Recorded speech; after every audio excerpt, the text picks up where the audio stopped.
Pitch में, अगर पिंडी की पिच में देखा जाए, बॉल थोड़ा सा स्विंग जरूर हो रहा है अर्ली ऑन, तो लेकिन कोई ऐसा नहीं हो रहा था कि जी जहाँ आप 118 पे देखें कि जी 118 पे आउट हो गए। तो मेरे ख्याल में कोयटा आज अच्छा नहीं खेला, उनका बैड दिन था जी।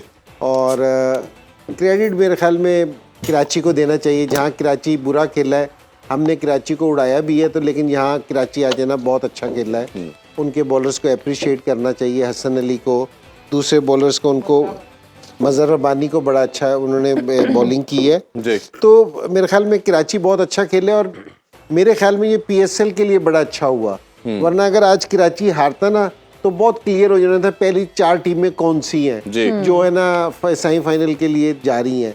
तो ये बड़ा अच्छा हो गया कि जी कराची जीता है और गेम में है। अब ज़रा थोड़ी सी दौड़ रहेगी कि जी पहली, क्योंकि लाहौर बेचारा बाहर हो गया बिल्कुल भी, तो अब अगर आज का मैच कराची हारता ये भी बाहर हो जाता। बिल्कुल ऐसे ही। तो अच्छा हुआ कि जी कराची जीता है और बड़ा अच्छा खेल के जीता है। तो यहाँ थोड़ी सी अगर मैं बात करूँगा शान मसूद की परफॉर्मेंस पे, कैप्टन की, जी।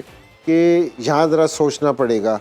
जी, दोनों का आप बताइए। हम शान मसूद की भी कप्तानी और उनकी बैटिंग एवरेज के वाले से भी और सरफराज के वाले से भी बहुत बात की जा रही है, ना वो कुछ परफॉर्मेंस दे पा रहे हैं। क्या आपको लगता है ये लास्ट PSL होना चाहिए दोनों का, या आगे कम बैक कर सकते हैं?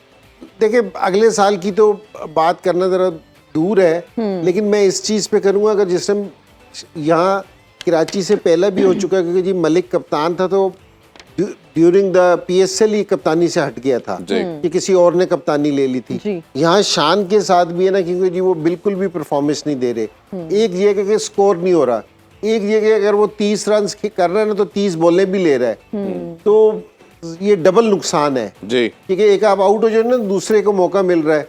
तो यहाँ ज़रा कराची को इस चीज़ का सोचना पड़ेगा कि शान की परफॉर्मेंस पे भी और उसकी फॉर्म पे भी कि यहाँ, और ये कोई ऐसी चीज़ नहीं है कि आप रेस्ट दे सकते हैं। अगर आज हारते तो मेरे ख्याल में इनको बहुत मुश्किल होनी थी इस चीज़ के लिए, तो यहाँ भी सोचना पड़ेगा। और दूसरा कोयटा की जो परफॉर्मेंस है, अब देना जिस तरह कल मुल्तान हारा है और आज ये कोयटा हारा है, जो दोनों फेवरेट्स टीम है टूर्नामेंट की, स्टिल ये अभी पहले और दूसरे नंबर पे हैं। लेकिन अब है ना लोगों ने इसलिए बात करनी शुरू की है सरफराज की भी, कि जी अगर अब आप किसी और को देख सकते हैं, क्योंकि सरफराज नंबर 4 पे खेलता है। ये बड़ी इंपॉर्टेंट प्लेस है क्योंकि नंबर 4 पे ना आपने पूरी टीम को लेके चलना होता है। तो यहाँ अगर आप स्कोर नहीं करते, मुसलसल स्कोर नहीं करते, तो फिर है ना सोचना चाहिए। और मेरे ख्याल में सरफराज ये 9वां साल है मुसलसल कोयटा के लिए खेल रहा है। तो अगर इसको 2-4 मैचों में रेस्ट दे दिया जाए, किसी यंगस्टर्स को लेके आया जाए या किसी दूसरे को खिलाया जाए, तो हो सकता है कि वो कोयटा के लिए पे ऑफ करे। अब मैं आपको बता रहा हूँ कि सारी टीमें जिस तरह ज़ल्मी की हमने देखी है या दूसरी टीमों को हम इस्लामाबाद जिस तरह कम बैक किया है, अब कोई ये ना समझेगा कि जी ये मुल्तान बहुत सुपीरियर है या कोयटा बहुत सुपीरियर है।